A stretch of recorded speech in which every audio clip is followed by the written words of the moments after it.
Hi all, അസ്സലാമു അലൈക്കും. Welcome back to Rahees life. ഗർഭിണിയായിരിക്കുന്ന സമയത്ത് കാൽസ്യ ഗുളിക കഴിക്കാൻ പറ്റാതെ ഒരുപാട് ആളുകളുണ്ട്. അപ്പോൾ നമുക്ക് കുട്ടികൾക്ക് കാൽസ്യക്കുറവും അതിനെ സംബന്ധിച്ചുള്ള ഒരുപാട് പ്രശ്നങ്ങൾ ഉണ്ടാവാം.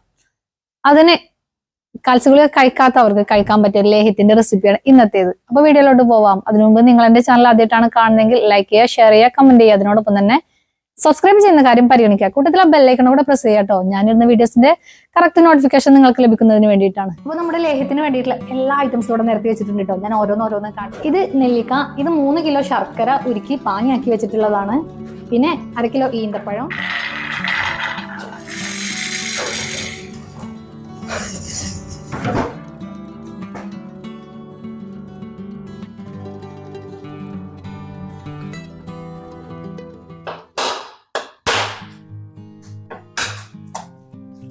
നമ്മൾ പൊട്ടിച്ചെടുത്തിട്ടുള്ള തേങ്ങയൊക്കെ ഒന്ന് ചുരണ്ടിയിട്ട് വരട്ടെ. എന്നിട്ട് ബാക്കിയുള്ള ഇൻഗ്രീഡിയൻസ് ഒക്കെ നമുക്ക് എടുക്കാം. തേങ്ങ ചുരണ്ടിയിട്ട് വരുന്നത് പാലെടുക്കാൻ വേണ്ടിയിട്ടാണ്. പാലിലാണ് ഈ തേങ്ങാപ്പാൽ വെച്ചിട്ടാണ് നമ്മൾ ലേഹ്യം എല്ലാം തയ്യാറാക്കി എടുക്കുന്നത്. അപ്പൊ നമ്മുടെ ലേഹ്യത്തിന് വേണ്ടിയിട്ടുള്ള എല്ലാ ഐറ്റംസും ഇവിടെ നിരത്തി വെച്ചിട്ടുണ്ട് കേട്ടോ. ഞാൻ ഓരോന്ന് കാണിച്ചു തരാം. അപ്പൊ നമ്മൾ പരിപാടി സ്റ്റാർട്ട് ചെയ്യാൻ പോവാണ്. ഫസ്റ്റ് നമ്മൾ ഉരുളി എടുത്തു വെക്കണം. എന്നിട്ട് വേണം ഇത് ഓരോന്നായിട്ട് അതിലേക്ക് ഇട്ട് കൊടുക്കാൻ വേണ്ടിയിട്ട്. അതിൽ തന്നെ കുറച്ച് ഐറ്റംസ് വറക്കാനും പൊടിക്കാനും പിന്നെ അരക്കാനും എല്ലാം ഉണ്ട് കേട്ടോ. എല്ലാം കൂടെ മിക്സ് ചെയ്തിട്ടാണ് ഉരുളിയിലിട്ട് നമ്മൾ കുക്ക് ചെയ്തെടുക്കുന്നത്. ഇത് നെല്ലിക്ക, ഇത് 3 കിലോ ശർക്കര ഉരുക്കി പാനിയാക്കി വെച്ചിട്ടുള്ളതാണ്. പിന്നെ 1/2 കിലോ ഈന്തപ്പഴം. ഞാനിത് നേരത്തെ നമ്മൾ പൊട്ടിച്ചെടുത്തിട്ടുള്ള തേങ്ങ 3 ചുരണ്ടി വെച്ചാണ് തേങ്ങാപ്പാലാക്കി എടുക്കണം കേട്ടോ. പിന്നെ ഇത് രാഗിപ്പൊടി, മഞ്ഞള്, ഉലുവ, കടുക്, ചെറുപയർ, ബദാം, കുറച്ചധികം തന്നെ വെളുത്തുള്ളിയും ചെറുള്ളിയും കൂടെ തൊലിച്ചെടുത്തിട്ടുള്ളതാണ്. പിന്നെ ഇത് നവരരിയാണ്. 100 ഗ്രാം നവരരി എടുത്തിട്ടുണ്ട്. 100 ഗ്രാം കൂവപ്പൊടി എടുത്തിട്ടുണ്ട്. പിന്നെ ഇത് നിലക്കടലയാണ് വറുത്ത് പൊടിച്ചല്ല കേട്ടോ, വറുത്ത് തൊലി കളഞ്ഞെടുത്തിട്ടുള്ളത്. പിന്നെ എടുത്തിട്ടുള്ളത് 1/2 ടീസ്പൂണ് ഉപ്പ്, കായം. മിക്സിയുടെ ജാറിലേക്ക് കുറച്ച് ഇട്ടിട്ടൊന്ന് കുറച്ച് വെള്ളം ഒഴിച്ചിട്ടൊന്ന് പാലാക്കി എടുക്കുന്നുണ്ട്. അരച്ചിട്ടൊന്ന് പാല് പിഴിഞ്ഞെടുക്കുകയാണ് ചെയ്യുന്നത്.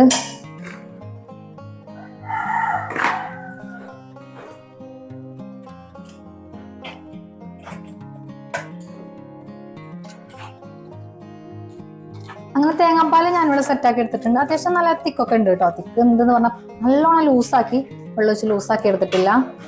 3 തേങ്ങ വെച്ചിട്ട് ഞാനിവിടെ ഒരു 2.5 ലിറ്റർ വെള്ളമാണ് ഉണ്ടാക്കി എടുത്തിട്ടുള്ളത്. ചെറിയ തീയിൽ നമ്മൾ എടുത്ത് വെച്ചിട്ടുള്ള നട്ട്സും ഡ്രൈ ഇൻഗ്രീഡിയൻസും ഒക്കെ ഒന്ന് വറുത്ത് പൊടിച്ചെടുക്കുന്നുണ്ട്. പെട്ടെന്ന് പൊടിഞ്ഞു കിട്ടാൻ വേണ്ടിയിട്ടും കൂടെയാണ് നമുക്കൊന്ന് ചൂടാക്കി എടുക്കുന്നത്.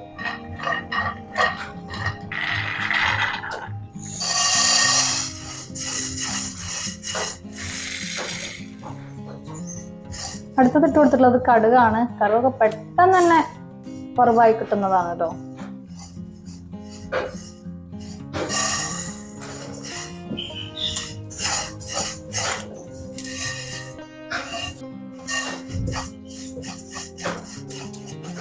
അങ്ങനെ അരിയും കൂടെ ഞാനൊന്ന് വറുത്തെടുത്തിട്ടുണ്ട്. അപ്പൊ ഇനി ചെറുതായിട്ടൊന്ന് ചൂടാറിയതിനു ശേഷം മിക്സിയുടെ ജാറിലിട്ടിട്ടൊന്ന് പൊടിച്ചെടുക്കുകയാണ് ചെയ്യുന്നത്.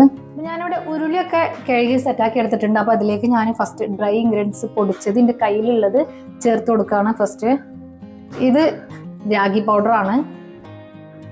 പിന്നെ ചേർത്ത് കൊടുക്കുന്നത് മഞ്ഞൾപ്പൊടിയാണ്. 150 ഗ്രാം മഞ്ഞൾപ്പൊടി എടുത്തിട്ടുണ്ട്. പിന്നെ 1/2 ടീസ്പൂണ് ഉപ്പ് എടുത്തു വെച്ചത് ഇട്ട് കൊടുക്കുന്നുണ്ട്.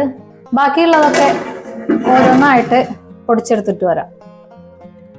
ഇതൊന്ന് അരച്ചെടുക്കാൻ പാകത്തിന് തേങ്ങാപ്പാൽ ഒഴിച്ചു കൊടുക്കുന്നുണ്ട്. ഫസ്റ്റ് ഞാൻ അരച്ചെടുത്തിട്ടുള്ളത് നിലക്കടലയാണ്. ഞാൻ ഈന്തപ്പഴമാണ് മിക്സിയുടെ ജാറിലേക്ക് രണ്ടാമതായിട്ട് കൊടുത്തിട്ടുള്ളത്. ഇത് അരഞ്ഞു കിട്ടാൻ വേണ്ടിയിട്ട് തേങ്ങാപ്പാൽ ഒഴിച്ചു കൊടുക്കുന്നുണ്ട്. 1/2 കിലോ ഈന്തപ്പഴമാണ് ഞാൻ ഇതിലേക്ക് വേണ്ടിയിട്ട് എടുത്തിട്ടുള്ളത്. ചെറിയ ഉള്ളിയും വെളുത്തുള്ളിയും കൂടെ പേസ്റ്റാക്കി അരച്ചെടുത്തിട്ടുള്ളതാണിത്. ഇപ്പൊ ഞാൻ അരച്ചു വന്നിട്ടുള്ളത് ഉലുവയും കടുകൊക്കെ നമ്മൾ വറുത്ത് വെച്ചിട്ടില്ലേ, ബദാമൊക്കെ, അതാണ്. ആദ്യം ജസ്റ്റ് ഒരു 1 സൈഡിലേക്ക് ക്രഷ് ചെയ്തെടുത്തതിന് ശേഷം രണ്ടാമത് വീണ്ടും തേങ്ങാപ്പാൽ വെച്ചിട്ട് അരച്ചെടുത്തതാണിത്. അപ്പൊ ഇതുവരെയുള്ള നമ്മുടെ ഇൻഗ്രീഡിയൻസ് എല്ലാം ഞാൻ അരച്ച് കഴിഞ്ഞിട്ടുണ്ട്. അപ്പൊ ഇനി അരക്കുന്നത് നമ്മുടെ നെല്ലിക്കയും ശർക്കര പാനി കൂടെ ചേർത്തിട്ടാണ്. 2-3 പ്രാവശ്യം വെച്ചിട്ടാണ് കേട്ടോ ഞാൻ വറുത്തെടുത്തിട്ടുള്ള ഇൻഗ്രീഡിയൻസ് പൊടിച്ചെടുത്തിട്ടുള്ളത്. ഫസ്റ്റ് ജസ്റ്റ് ഒന്ന് അപ്പുറത്തേക്ക് കറക്കിയിട്ട് പിന്നെ തേങ്ങാപ്പാൽ ഒഴിച്ചിട്ട് നല്ലതുപോലെ പേസ്റ്റ് ആക്കി എടുത്തതാണ് ചെയ്തത്.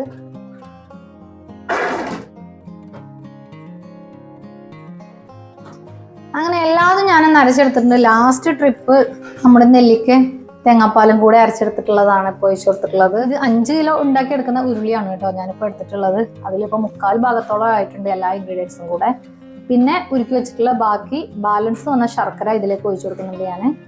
ഇനി ഇതെല്ലാം കൂടെ നന്നായിട്ടൊന്ന് മിക്സ് ആക്കി എടുക്കുകയാണ് അടുത്ത പരിപാടി.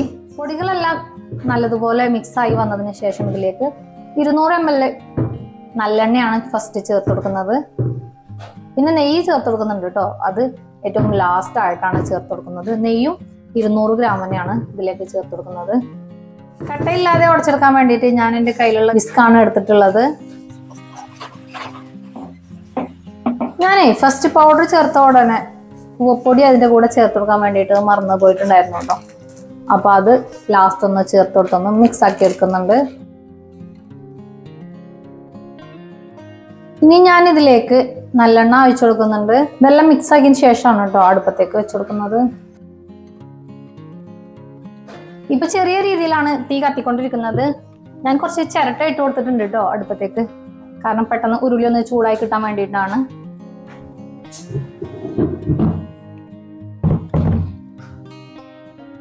അങ്ങനെ നമ്മുടെ ഉരുളി ഇതിലേക്ക് ഇറക്കി വെച്ച് കൊടുത്തിട്ടുണ്ട്. ഈ ഒരു സ്റ്റീലിന്റെ തവിയാണ് കേട്ടോ ഞാനിത് ഇളക്കാൻ യൂസ് ചെയ്യുന്നത്. കാരണം അടിക്ക് പിടിച്ചിട്ടുണ്ടോ എന്നുള്ളത് കറക്റ്റ് അറിയാൻ പറ്റുന്ന എപ്പോഴും ഞാൻ യൂസ് ചെയ്യുന്ന തവിയാണ് കേട്ടോ ഇത്. അപ്പൊ എനിക്ക് ഇത് വെച്ചിട്ട് ഇളക്കിയിട്ടുണ്ടെന്നുണ്ടെങ്കിൽ കുറച്ചെങ്കിലും അടിക്ക് പിടിക്കുന്നുണ്ടോ എന്നുള്ളതൊക്കെ അറിയാൻ പറ്റും കേട്ടോ. അപ്പൊ ഇത് ചൂടാകുന്നത് വരെ ചെറിയൊരു കലാപരിപാടി ഉണ്ട്. നമ്മൾ ഇതിനു വേണ്ടിയിട്ട് എടുത്തിട്ടുള്ള എല്ലാ പാത്രങ്ങളും അവിടെ നിരന്ന് കിടക്കുന്നുണ്ട്. അപ്പൊ അതൊന്ന് ക്ലീൻ ആക്കി എടുക്കട്ടെ.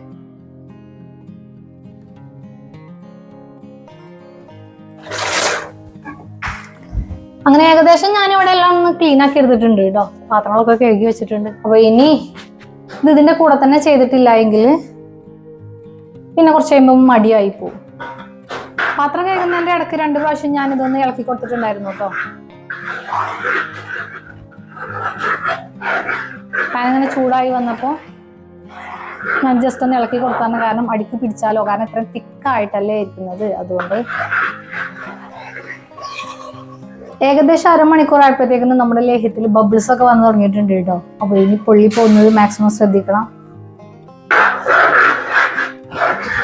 ഏകദേശം 2 മണിക്കൂറായിട്ടോ ഞാനിപ്പോ ലേഹ്യം അടുപ്പത്ത് വെച്ചിട്ട്. ഇപ്പൊ ജസ്റ്റ് കളറൊക്കെ ഒന്ന് മാറി വന്നിട്ട് ഒരു ഡാർക്ക് കളറിലേക്ക് വന്നിട്ടുണ്ട്. നേരത്തെ കുറച്ച് ലൈറ്റ് കളറായിരുന്നല്ലോ. 2 മണിക്കൂർ കഴിഞ്ഞു കേട്ടോ. ഞാനേ ഇപ്പൊ തീ അല്പം കുറച്ച് കൊടുത്തിട്ടുണ്ട്. കാരണം മക്കൾ സ്കൂൾ വിട്ട് വന്നതുകൊണ്ട് അവർക്ക് ഭക്ഷണം കൊടുക്കാൻ വേണ്ടി പോകണം. അതുകൊണ്ട് തീ ഒരല്പം കുറച്ച് കൊടുത്തിട്ടുണ്ട്. തീ കുറച്ച് കൊടുത്തതുകൊണ്ടാണ് ഇങ്ങനെ തെള്ളി പോകുന്നത്, വരുന്നത് കുറഞ്ഞിട്ടുള്ളത്. ഇതിപ്പോ നല്ലതുപോലെ തന്നെ തിക്കായിട്ടുണ്ട് കേട്ടോ. അപ്പോ ഞാൻ ഇതിലേക്ക് നെയ്യ് ഒഴിച്ചു കൊടുക്കാണ്. ഇപ്പൊ രാത്രി ആയിട്ടുണ്ട് കേട്ടോ. അപ്പൊ ഇനി നെയ്യ് നല്ലോണം ഇതിലേക്ക് ഒഴിച്ചു കൊടുത്തതിന് ശേഷം 200 ഗ്രാം നെയ്യാണ് ഞാനിപ്പോ എടുത്തിട്ടുള്ളത്. ഇളക്കി മിക്സ് ആക്കിയതിന് ശേഷം ഇത് മൂടി വെച്ച് കൊടുക്കുകയാണ് ചെയ്യുന്നത്. അപ്പൊ 200 ഗ്രാം നെയ്യ് ഞാൻ മൊത്തമായിട്ട് ഇതിലേക്ക് ഒഴിച്ചു കൊടുത്തിട്ടുണ്ട്.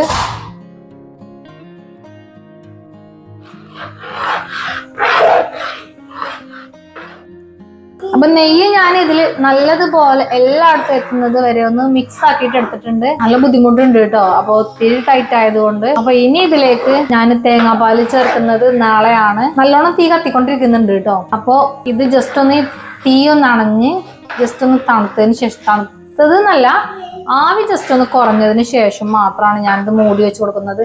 ഇപ്പൊ തിളച്ച് പൊങ്ങി പോകുന്നതൊക്കെ നിന്നിട്ടുണ്ട് കേട്ടോ. നല്ലോണം തെളി പോകുന്നതൊക്കെ. പിന്നെ ഒരുപാട് തീ ഓവറായിട്ട് ഞാൻ കത്തിച്ചിട്ടുണ്ടായിരുന്നില്ല. അതുകൊണ്ടാണ് കൂടുതൽ തെള്ളിയിട്ട് ബുദ്ധിമുട്ടുണ്ടാവാതിരുന്നത്.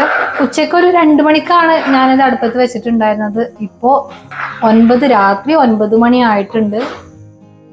9:16 ആയിട്ടുണ്ട് കേട്ടോ. ഇതുവരെ തീ കൂട്ടിയും കുറച്ചും അങ്ങനെ തന്നെ ഇളക്കിക്കൊണ്ടിരിക്കുകയായിരുന്നു.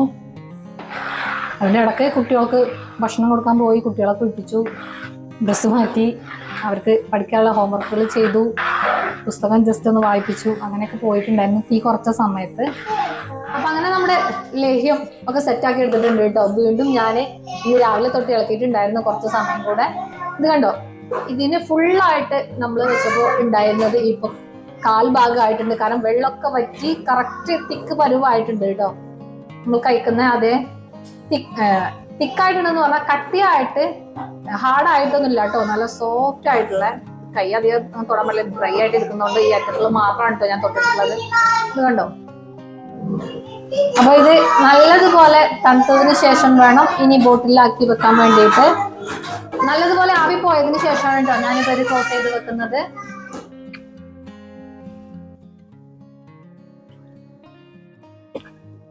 ഞാനിപ്പോ കഴിച്ചിട്ടില്ല ഈ ലേഹ്യം. ഗർഭിണി ആയിരിക്കുമ്പോ തൊട്ട് കഴിക്കാൻ പറ്റുന്നതാണ് കേട്ടോ. അത് കഴിഞ്ഞ് ഡെലിവറിക്ക് ശേഷവും നമുക്ക് ഇത് കഴിക്കാവുന്നതാണ്. ഈ ലേഹ്യം തയ്യാറാക്കുമ്പോൾ ഒരു കാര്യം മാത്രം നിങ്ങൾ ശ്രദ്ധിച്ചാൽ മതി കേട്ടോ. പൂപ്പലും ഇതൊന്നും കയറാതെ ഒരുപാട് നാള്, ഒരു 6 മാസം ഞാൻ ഗ്യാരണ്ടി തരാൻ പറ്റും. കാരണം എന്താണെന്നോ, നമ്മൾ ഉള്ളികൾ ചേർത്തിട്ടില്ലെങ്കിൽ, ഞാനിപ്പോ തയ്യാറാക്കിയതിൽ ഉള്ളികൾ ചേർത്തിട്ടുണ്ട്, ചെറിയ ഉള്ളിയും അതുപോലെ തന്നെ വെളുത്തുള്ളി ഇതിൽ ചേർത്തിട്ടുണ്ട്. അത് ചേർക്കാതെ നിങ്ങൾ തയ്യാറാക്കുകയാണെന്നുണ്ടെങ്കിൽ 6 മാസം വരെ കേട് കൂടാതെ ഇരിക്കും കേട്ടോ. പക്ഷെ ഉള്ളി ചേർത്തിട്ടുണ്ടെന്നുണ്ടെങ്കിൽ, പ്രത്യേകിച്ച് ഇപ്പൊ മഴക്കാലം ആയതുകൊണ്ട് തന്നെ ഒരു 2-3 മാസമൊക്കെ മാക്സിമം നിൽക്കുള്ളൂ കേട്ടോ. അതിന്റെ ഇടയ്ക്ക് തന്നെ നല്ല തണുപ്പോ അല്ലെങ്കിൽ ജസ്റ്റ് പൂപ്പിൽ കയറുന്ന ഒരു സിറ്റുവേഷൻ നിങ്ങളെ കയ്യിൽ സൂക്ഷിക്കുന്നിടത്ത് ഉണ്ടെങ്കിൽ നിങ്ങൾ ജസ്റ്റ് ഒന്ന് പാനിൽ ഇട്ടുകൊണ്ട് ചൂടാക്കി എടുക്കാം കേട്ടോ. പിന്നെ ഇത് സിമ്പിൾ ആയിട്ട് എല്ലാവർക്കും തയ്യാറാക്കാൻ പറ്റുന്നതാണ്. സിമ്പിൾ ആയിട്ട് എന്ന് പറഞ്ഞാൽ നമുക്ക് റെഡിയാക്കി എടുക്കാൻ പറ്റുന്നതാണ് ഉദ്ദേശിച്ചത്. ഇതിന്റെ എല്ലാ ഇൻഗ്രീഡിയൻസും നമുക്ക് പറ്റുന്ന മാക്സിമം ഇൻഗ്രീഡിയൻസ് ചേർത്തിട്ട് തയ്യാറാക്കാം. കാൽസ്യക്കുറവോ എല്ലുബലത്തിനോ മുടി കൊഴിച്ചിലിനോ എല്ലാത്തിനും പറ്റുന്നതാണ് കേട്ടോ. മക്കൾക്കും കൊടുക്കാം, വലിയവർക്കും എല്ലാവർക്കും കഴിക്കാം. പിന്നെ ഗർഭിണികളാണെന്നുണ്ടെങ്കിൽ അങ്ങാടി കടയിൽ നിന്ന് മരുന്നുകൾ സെപ്പറേറ്റ് വാങ്ങിയിട്ട് അങ്ങനെയും ചേർക്കാം കേട്ടോ ഇതിലേക്ക്. അപ്പൊ ഇത്രയൊക്കെയാണ് ഇന്നത്തെ വീഡിയോ. നിങ്ങൾക്ക് എന്റെ വീഡിയോസ് ഇഷ്ടമാവുന്നുണ്ടെങ്കിൽ ലൈക്ക് ചെയ്യുക, ഷെയർ ചെയ്യുക, കമന്റ് ചെയ്യുക. അതിനോടൊപ്പം തന്നെ സബ്സ്ക്രൈബ് ചെയ്യുന്ന കാര്യം പരിഗണിക്കുക. അടുത്ത ദിവസം നിങ്ങൾക്ക് ഉപകാരപ്പെടുന്ന മറ്റൊരു വീഡിയോ ആയിട്ട് വരുന്നവരേക്കും സൈനിങ് ഓഫ് ഹിസ് ലൈഫ്.